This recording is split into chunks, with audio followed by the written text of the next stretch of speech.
From a distance, the Padres' new baseball academy in the Dominican Republic looks impressive.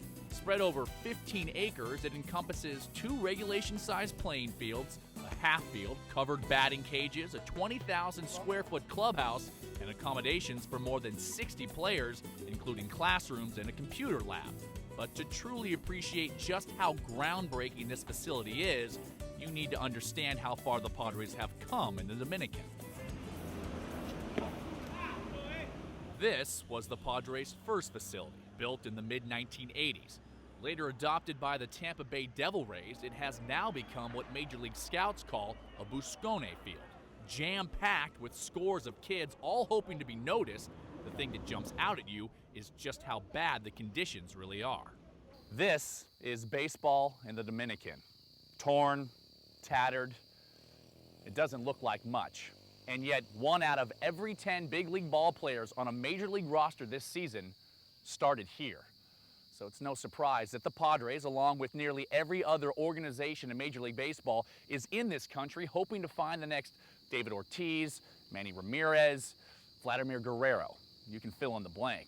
The difference is the Padres are doing it the only way they know how, first class.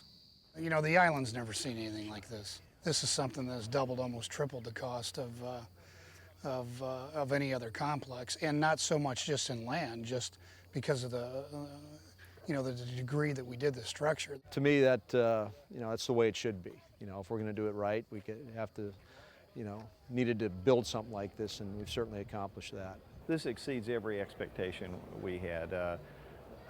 When I first came over here, I was embarrassed about how terrible our facility was. It was really shocking to me, and I think what we've done here is, and I'm not quite sure how the guys were able to pull it off. We were able to build a place that I would be very proud of if it were in San Diego. In fact, it looks a lot like San Diego, and that's not an accident. Quite the opposite, actually. 2 years of constant work and revision was oftentimes complicated by differing expectations as to what was considered acceptable, a battle that Jeremy Horowitz, the coordinator of the Padres Dominican Academy project, had to fight on more than one instance. Biggest challenge to trying to achieve the quality that we set forth from day one was to kind of set the standard early of what was acceptable and what was not acceptable, and sometimes that meant redefining the industry standard. Which on many occasions meant redoing things 3 or 4 times. But as you can see, the persistence paid off, which is all fine and good, but Padres fans want to know what's their payoff. I think this will clearly help be a big tool in recruiting, in training, I think the best kids are going to want to come play ball here. This is where people from all over the Americas will come, whether it's from Colombia, Panama, Dominican Republic, whatever. This is the first point that they stop off. And I'll tell you, we're showing them that if you sign up with the Padres, this is what you're going to get at the lowest level, and it's only getting better from there.